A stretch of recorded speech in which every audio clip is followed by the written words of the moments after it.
Many of you have asked about the top ground sweet potato. This is just one of the smaller ones. We planted one pack from Baker's Creek.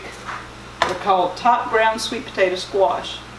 We got maybe 5 or 6 actually got 3 or 4 fruit from it. This is something that my granny grew along a ditch. And this is what they look like when you cut them open. You can see all the seeds. And so I'm sure Danny's gonna love that because he's fixing to save seed from these because one pack had maybe 10 or 12 seeds in it.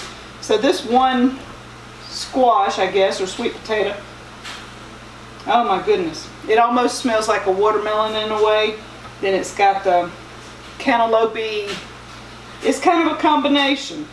Squash, cantaloupe, pumpkin, watermelon, you name it. It's probably something, but it's an old variety. To scoop.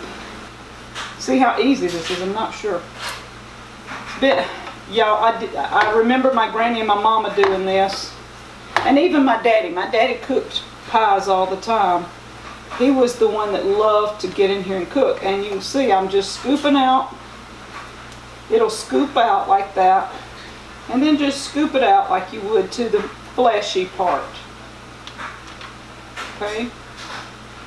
And then I'm going to let Danny deal with the seed later and show you how he saves the seed. Pretty much the same way he does his tomato seeds, I think. He does most all of this type seed that way. So we'll have this. I'm going to cut this in strips in a minute. We're going to cut out this fleshy part. And from there we're going to boil it and get it soft, mash it up, and I'm pretty much going to follow a sweet potato pie recipe. We're going to use this in place of sweet potatoes. One of the best ways to take this off, the peeling, I've got a little paring knife.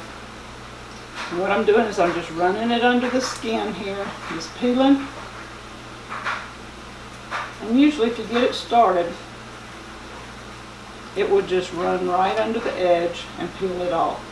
It's kind of like cutting up a cantaloupe in a way. And just cut it up in cubes, about so size. And it's real, like I say, it's almost like a cantaloupe. Of course they get a lot bigger than this. I've got one that's bigger. My grannies used to get nearly twice this size. But you keep every size because they make good pies. And she stored them under her bed. She would pick them when they were ripe, and she would take and store them underneath her bed. And when she wanted a sweet potato pie, this is what we had. And I grew up with this kind of pie. You can see, nice, we're going to let them boil, and we'll keep testing on the fork till they get tender enough that I can mash them or blend them. Either way, you can put them in a blender, you can put them in a food processor, or you can use your potato masher, whatever you have.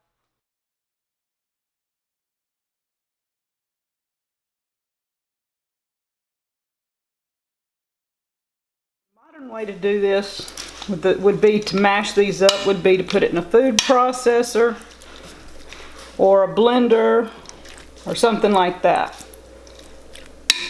These will mash up pretty good with just a regular potato masher. And we're going to just get them mashed and get ready for the next step.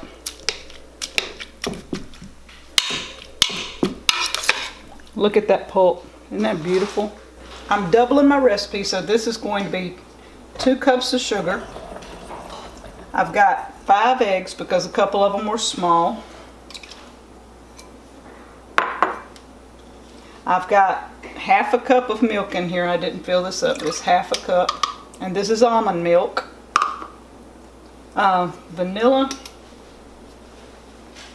Put about a teaspoon of vanilla. This is our gluten-free flour with salt and baking powder and a touch of soda in it because of these potatoes. And it's about 3/4 of a cup. 1/4 cup of coconut oil. And we're going to mix this up, and then we're adding our potatoes. It's going to take 2 cups of the potatoes.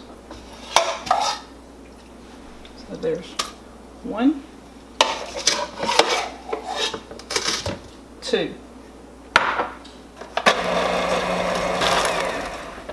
And we're going to pour it in a 9x13 and bake it at 350 for about 45 minutes. Okay, we started out was going to make a sweet potato pie with the crust. Now I changed to, this is what recipe my kids liked. It was a sweet potato pie without a crust. I mixed it up basically the same way as I would a potato pie, but I just pour it in a greased pan and bake it, and it makes its own little crust. Okay, this is what the top ground sweet potato looks like. And when you pick it up, this is what I'm talking about, making its own crust. It just kind of makes a way you can pick it up. It doesn't fall apart. Pretty good tasting stuff.